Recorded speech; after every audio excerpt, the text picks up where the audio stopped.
C'est la préoccupation d'une dame au foyer qui est confrontée au manque de respect de son mari.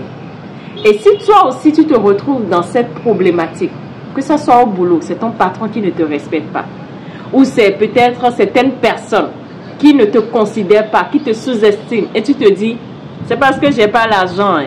Si j'avais l'argent, ils allaient me respecter.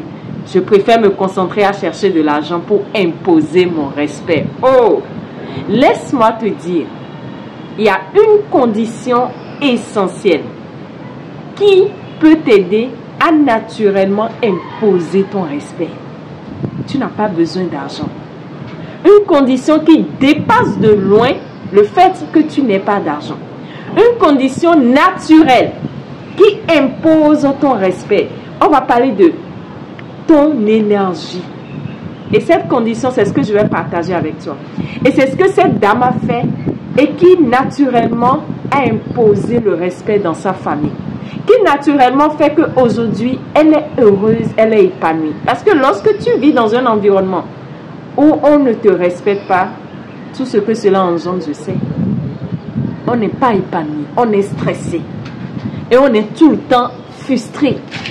Alors, si tu veux sortir de ce cycle et naturellement rayonner, écoute-moi ces 3 étapes que la dame a mises en application, qui ont fait d'elle une personne extraordinaire. La première chose qui est importante lorsque tu veux vraiment imposer ton respect. Quand je dis imposer le respect, je pèse bien mes mots. Parce que ce n'est pas quelque chose qui se dit, mais c'est quelque chose qu'on vibre. On ne dit pas, respecte-moi. Voilà, j'ai tel nom. Tu vibres le respect. Il y a certaines personnes qui n'ont pas besoin de parler, mais vous les respectez. Il n'y a rien à faire. Parce qu'ils vibrent le respect. C'est ta capacité à être authentique. Est-ce que tu es authentique? Tu vas me dire, mais Médécée, c'est quoi être authentique? Quelle est la particularité que tu as devant les autres? Le respect vient de ce que tu apportes, la contribution, l'importance, la valeur que tu as devant les autres. Quelle est la valeur que tu as devant les autres? La valeur vient de ce que tu leur apportes, ta particularité. Alors, quel est ton but dans la vie? Qu'est-ce qui te particularise? Qu'est-ce qui fait de toi une perle rare? C'est de ça qu'il s'agit. Alors, j'ai demandé à cette dame, il faut que tu définisses ton cahier de charge. En tant qu'âme, qui es-tu? Quel est ton but dans la vie? Quelle est ta mission? Quelle est ta particularité? Et lorsqu'elle a fait son cahier de charge, cela lui a permis de savoir qui elle est. Est-ce que tu es un poisson? Est-ce que tu es un singe? Est-ce que tu es une tortue? Qui es-tu? Si tu ne sais pas qui tu es, comment tu veux que les autres te respectent? C'est pas possible. On se vend lorsqu'on se connaît. Alors la première chose, qui es-tu? C'est lorsque tu sais qui tu es, tu sais sur quoi tu te concentres. Si tu es une tortue, tu sais sur quoi tu dois te concentrer. Tu ne vas pas te concentrer sur la natation. C'est vrai qu'il y a des tortues dans l'eau qui nagent. Mais lorsque tu te retrouves sur la terre ferme, alors que tu es peut-être un poisson, mais tu auras du mal.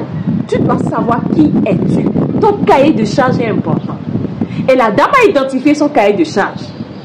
Lorsqu'elle a fini d'identifier son cahier de charge, la deuxième étape de la dame, c'était d'identifier quelles sont ses valeurs. Qu'est-ce qui est important pour elle? Sur quoi elle peut mettre son énergie et se sentir inspirée. Qu'est-ce qui l'inspire au quotidien? Qu'est-ce qui la motive au quotidien? Qu'est-ce qui déclenche en elle les hormones d'extase, des émotions qu'on appelle des émotions transcendantales? En réalité, lorsque tu es connecté à ce qui est important pour toi, à ce qui est lié à l'âme que tu es, tu dégages une énergie. Tu dégages une énergie qui fait que les autres, naturellement, sont magnétisés. Tu dégages des hormones du point de vue physiologique qui te poussent à être motivé tout le temps. On n'a pas besoin de dire, je dois chercher la motivation. La motivation vient de l'intérieur. Le motif qui te pousse en action vient de tes valeurs. Donc, elle a pris par les 13 schémas pour identifier en réalité quelles sont ses valeurs et quelle est la valeur fondamentale. Et vous savez ce qu'elle a découvert? qu'elle adore écrire. Et que quand elle écrit, elle ne voit pas le temps passer. Quand elle écrit, elle est inspirée. Quand elle écrit, elle dégage des hormones du bien-être qui maximisent la loi d'attraction. Ça, c'est une parenthèse que je fais. Et la troisième étape maintenant, lorsqu'elle a identifié ses valeurs et la valeur fondamentale, elle a commencé maintenant à voir qu'est-ce que sa vie démontre. Qu'est-ce que ta vie démontre? Certes, tu as une valeur, tu as des valeurs. Mais qu'est-ce que ta vie démontre? Et vous savez ce que sa vie démontrait? Le contraire. Elle ne faisait rien. Je dois prendre soin de moi. Je dois aussi prendre soin de moi. Laissez-moi prendre soin de moi. Ma famille est là, mais je suis aussi là. Man no go die because family day. Man no go die because family day. Man no go die because family day. On ne doit pas mourir à cause de la famille. Life is not easy. Ne soyez pas paresseux. Il faut que tu te bats. Ton boulot va payer. Life is not easy. Pas paresseux. Il faut que tu te bats. Ton boulot va payer.